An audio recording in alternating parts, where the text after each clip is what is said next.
Bonjour à tous. Alors, quand on est paysagiste, on le sait, la présence en ligne, c'est devenu absolument crucial. Pas juste pour être là, pour être visible, mais surtout pour attirer les projets qui nous font vraiment vibrer. Du coup, la grande question, combien on doit mettre sur la table pour un site web qui bosse vraiment pour l'activité? Allez, on décortique ça ensemble. Le but du jeu, avoir une réponse nette et vite. Voilà, on y est, c'est la question que tout le monde se pose.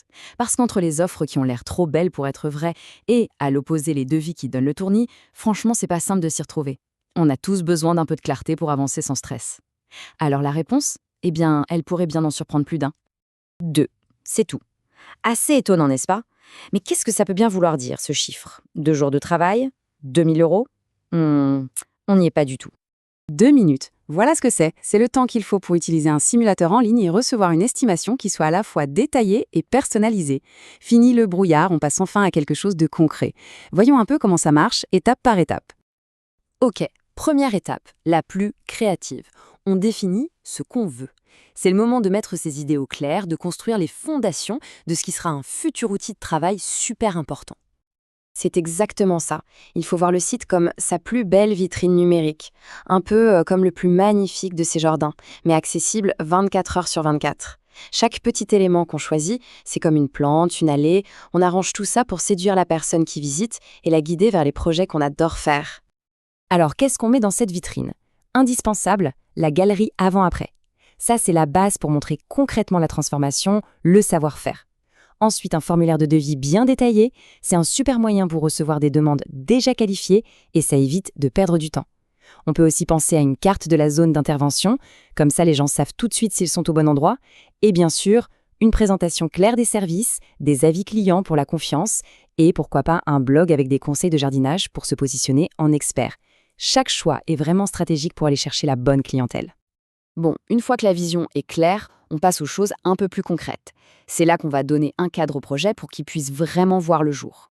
Ça se résume par 3 points. Très simples, mais essentiels. Est-ce que les textes et les photos sont déjà prêts? C'est pour quand? Et quelle est l'enveloppe qu'on peut y consacrer? Ces 3 questions-là sont la clé pour la suite. Pour le contenu, c'est pas compliqué. Soit tout est déjà dans la boîte, les textes qui décrivent l'activité, les plus belles photos des chantiers, soit on a besoin d'un petit coup de pouce d'un pro. Le simulateur, il prend ça en compte, cette aide possible pour la rédaction ou les photos. Après, il y a le délai. Est-ce que c'est un projet hyper urgent pour la saison qui démarre ou est-ce qu'on a un peu plus de marge? En choisissant une de ces options, ça permet d'ajuster toute l'organisation du projet et de s'assurer que tout sera prêt au bon moment. Et on en vient à la question du budget. Ce qui est super intéressant ici, c'est que le but, ce n'est pas de faire dépenser le maximum. Pas du tout. C'est de trouver la meilleure solution possible à l'intérieur de l'enveloppe qu'on a fixée. C'est plus un guide qu'une contrainte, en fait. Donc, il suffit de sélectionner la fourchette qui nous semble la plus juste. Par exemple, est-ce un premier site, un projet de démarrage à moins de 1 500 euros? Ou un site déjà plus complet, entre 3 000 et 5 000, ou carrément un projet plus ambitieux au-delà?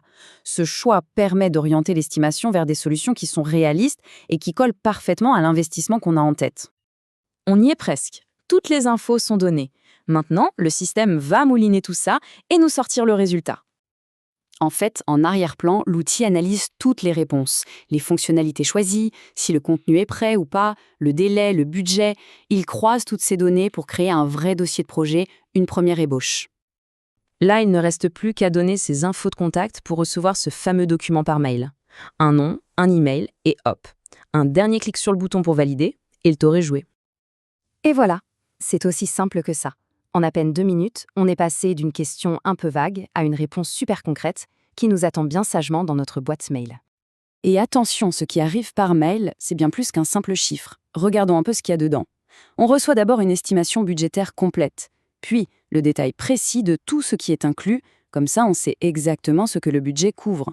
On y trouve aussi un numéro de dossier pour un suivi pro, et enfin une fourchette de prix basée sur les tendances du marché pour pouvoir se projeter. C'est un vrai document de travail qui aide à prendre une décision bien informée.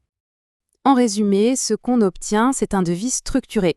Ce n'est pas une estimation sortie du chapeau, non, c'est une analyse personnalisée qui se base sur un référentiel de prix du secteur. Et le plus important, c'est que ça donne une base de discussion solide et professionnelle pour lancer son projet. Alors, au final, la question n'est plus vraiment combien ça coûte. La vraie question, c'est plutôt, maintenant que le coût est clair, quelle est la toute première impression qu'on veut donner pour attirer le client de ses rêves? C'est quoi la réalisation qui doit absolument sauter aux yeux sur la page d'accueil pour convaincre tout de suite. C'est là que la vraie réflexion créative peut commencer.